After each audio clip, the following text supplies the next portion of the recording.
Hello दोस्तों, कैसे हो आप। मैं जानती हूँ आप बड़े खैरियत से होंगे और अच्छी अच्छी कहानी सुन रहे होंगे। चलिए कहानी शुरू करते हैं। क्यों अपनी ही पुत्री सरस्वती की ओर आकर्षित हुए थे ब्रह्मा जी। ब्रह्मा और सरस्वती की कहानी उस समय शुरू होती है जब सृष्टि की रचना हो रही थी। हिंदू ग्रंथों के मुताबिक सृष्टि की रचना ब्रह्मा जी के द्वारा की गई है और इस ब्रह्मांड के पालनकर्ता के रूप में हम भगवान विष्णु को जानते हैं। साथ ही भगवान शंकर को सृष्टि के संहारक के रूप में जानते हैं। मगर कमाल की बात है कि आपने पृथ्वी पर विष्णु और महेश के बहुत सारे मंदिर देखे होंगे, मगर आपने कभी भगवान ब्रह्मा का मंदिर नहीं देखा होगा। पूरी पृथ्वी में भगवान ब्रह्मा की मूर्ति केवल भारत के पुष्कर में है। सरस्वती पुराण में भगवान ब्रह्मा और माता पार्वती के विवाह की बात लिखी हुई है। इस प्रसंग के मुताबिक जब भगवान ब्रह्मा सृष्टि का निर्माण कर रहे थे तो सृष्टि के निर्माण को आगे जारी रखने के लिए ज्ञान की आवश्यकता थी। इस वजह से अपने मन से उन्होंने माता सरस्वती का निर्माण किया। सरस्वती की कोई माँ नहीं थी, उनका जन्म भगवान ब्रह्मा के मन से हुआ था। सरस्वती को ज्ञान की देवी के रूप में जाना जाता है। भगवान ब्रह्मा ने सरस्वती के साथ साथ सृष्टि का निर्माण किया और सृष्टि के अलग अलग जीव जंतु, पहाड़, जंगल, नदी आदि का निर्माण किया। इस निर्माण प्रक्रिया के दौरान भगवान ब्रह्मा देवी सरस्वती के रूप से आकर्षित हो गए। माता सरस्वती ज्ञान की देवी होने के साथ साथ रूप में भी बहुत आकर्षक थी, मगर सरस्वती का जन्म ब्रह्मा से हुआ है। इस वजह से जब भगवान ब्रह्मा सरस्वती की तरफ मोहित हो गए तब देवलोक में उनकी बहुत निंदा हुई। हालांकि इन सब के बावजूद ब्रह्मा ने सरस्वती से विवाह किया और लगभग 100 साल तक पृथ्वी पर जंगल में निवास किया। पृथ्वी पर सरस्वती के साथ ब्रह्मा जब निवास कर रहे थे तब उन दोनों के जरिए मनु नाम के पुत्र का जन्म हुआ। आगे चलकर मनु की संतानें ही मनुष्य जाति के पनपने का कारण बनी। भगवान ब्रह्मा के इस व्यवहार के कारण देवलोक में यह निश्चय हुआ कि भगवान ब्रह्मा की पूजा नहीं की जाएगी। सरस्वती ने ब्रह्मा को श्राप क्यों दिया? सरस्वती पुराणों में बताया गया है कि भगवान ब्रह्मा ने सरस्वती को अपने मन से उत्पन्न किया था और माता सरस्वती की खूबसूरती पर मोहित हो गए थे। जब माता सरस्वती इस बात को समझ गई तब भगवान ब्रह्मा की नज़र से बचने के लिए वो रूप बदलकर धरती पर आ गई। मगर ब्रह्मा जी ने हार नहीं मानी और माता सरस्वती को खोज निकाला। भगवान ब्रह्मा माता सरस्वती के साथ शारीरिक संबंध बनाना चाहते थे और सरस्वती इसके लिए तैयार नहीं थी। सरस्वती ने ब्रह्मा को श्राप दिया कि धरती का निर्माण करने के बावजूद धरती पर आपकी कभी पूजा नहीं होगी। ब्रह्मा और सरस्वती का संबंध क्या है? ब्रह्मा और सरस्वती दोनों ही हिंदू धर्म में बहुत ही महत्वपूर्ण देवी देवता के पात्र हैं। इनसे जुड़ी किसी भी जानकारी पर भरोसा करने से पहले आपको वेद पुराण पढ़ना चाहिए। सबसे पहले आपको बता दें कि हिंदू धर्म की सारी जानकारी वेद में दी गई है। हिंदू धर्म वेद से शुरू होता है। इसके साथ ही वेद में इस तरह की किसी भी देवी देवता का वर्णन नहीं है। हम जितने भी देवी देवताओं के बारे में जानते हैं उन्हें केवल पुराणों में लिखा गया है। अब आपको यह भी समझाना होगा कि ब्रह्मा और सरस्वती के संबंध को लेकर जो जानकारी दी जाती है उसमें कहा जाता है कि इस जानकारी को सरस्वती पुराण से लिया गया है, मगर सरस्वती पुराण नाम का कोई भी पुराण हिंदू धर्म में मौजूद नहीं है। हिंदू धर्म में 4 वेद और 18 पुराण की बातें की गई हैं।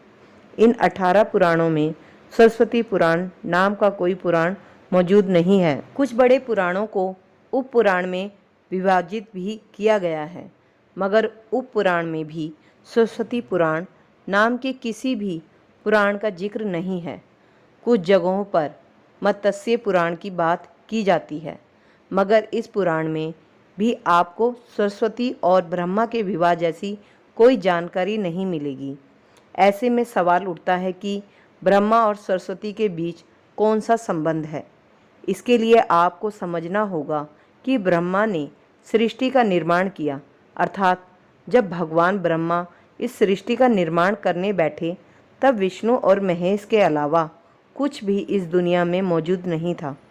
ऐसे में मगर उन्हें सृष्टि को आगे चलाने के लिए किसी भी पुरुष और स्त्री की आवश्यकता होगी, तो उन्हें अपने मन से उसकी रचना करनी होगी।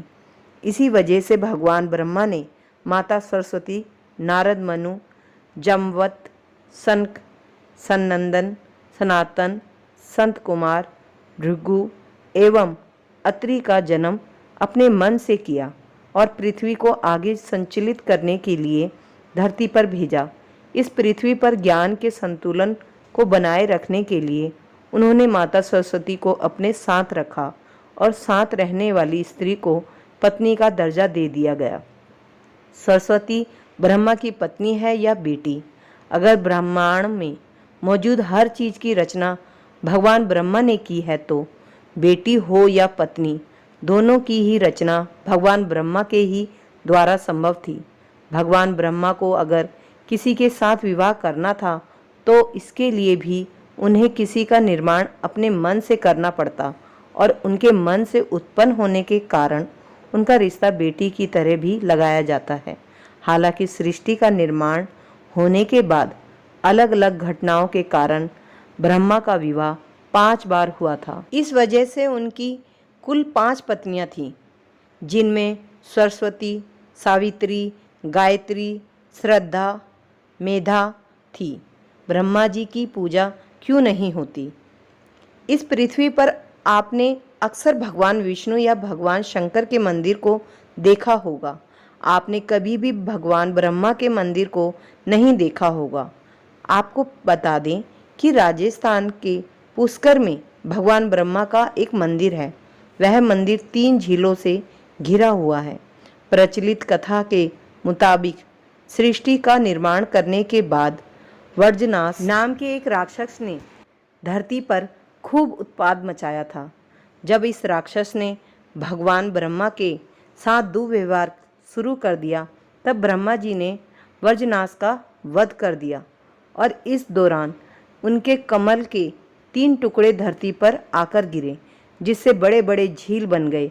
आज यह स्थान भारत के पुष्कर नाम के इलाके में है और उन 3 झीलों को व्यष्टा, मध्य और कनिष्ठ पुष्कर के नाम से जाना जाता है। इन झीलों के निर्माण के कारण वहां पर एक यज्ञ करवाने का निश्चय किया गया। इस यज्ञ के साक्षात भगवान ब्रह्मा बैठने आए थे, मगर एक यज्ञ या पूजा पाठ में पति को पत्नी के साथ बैठना होता है। उस समय भगवान ब्रह्मा की पत्नी सावित्री थी, मगर उन्हें आने में काफ़ी विलम्ब हो गया। बहुत देर इंतजार करने के बाद पूजा का मुहूर्त खत्म होने से बचने के लिए भगवान विष्णु ने एक सुझाव रखा कि ब्रह्मा जी की शादी इसी पूजा के दौरान कर दी जाए। इस विचार पर सहमति दिखाते हुए नारद मुनि ने गायत्री नाम की एक स्थानीय लड़की को भगवान ब्रह्मा के साथ विवाह करने के लिए मना लिया। जब इन दोनों का विवाह हुआ और यज्ञ में भगवान ब्रह्मा गायत्री के साथ बैठकर पूजा को संपन्न किया, तभी वहाँ माता सावित्री आ गई और वह पूरी गतिविधि पर खूब क्रोधित हुई। उन्होंने इस क्रोध में आकर भगवान ब्रह्मा को श्राप दिया कि धरती पर उनकी पूजा कभी नहीं की जाएगी। इसके बाद उन्होंने नारद को शादी के लिए लड़की खोज कर लाने का कारण श्राप दिया कि नारद आजीवन कुंवारे रहेंगे। जब माता सावित्री को पता चला कि यह विचार भगवान विष्णु ने प्रकट किया था तो उनके श्राप से वह भी बच नहीं पाए। माता सावित्री ने भगवान विष्णु को श्राप दिया कि वह अपनी पत्नी के वियोग में तड़पेंगे। इसी श्राप के कारण राम अवतार में भगवान विष्णु को माता सीता से बिछड़ने का दुख भोगना पड़ा था। इसके बाद जब माता सावित्री का क्रोध कुछ कम हुआ तब उन्होंने भगवान ब्रह्मा पर दया दिखाते हुए कहा कि उनकी पूजा धरती पर केवल एक जगह इस पुष्कर में ही हो सकती है। इसके बाद भगवान ब्रह्मा के इस व्यवहार से आहत होकर वह पुष्कर के समीप रत्नागिरी नाम के पहाड़ पर चली गई और हमेशा के लिए तपस्या में लीन हो गई। आज भी रत्नागिरी पहाड़ पर माता सावित्री का मंदिर है और उसके ठीक नीचे 3 झील के बीच बसा पुष्कर का ब्रह्मा मंदिर मौजूद है। इतिहासकारों के मुताबिक आचार्य शंकराचार्य के द्वारा सन 711 में यहाँ भगवान ब्रह्मा की मूर्ति की स्थापना की गई थी। उससे पहले यहाँ बिना मूर्ति की पूजा होती थी। दोस्तों, आपको यह कहानी कैसी लगी?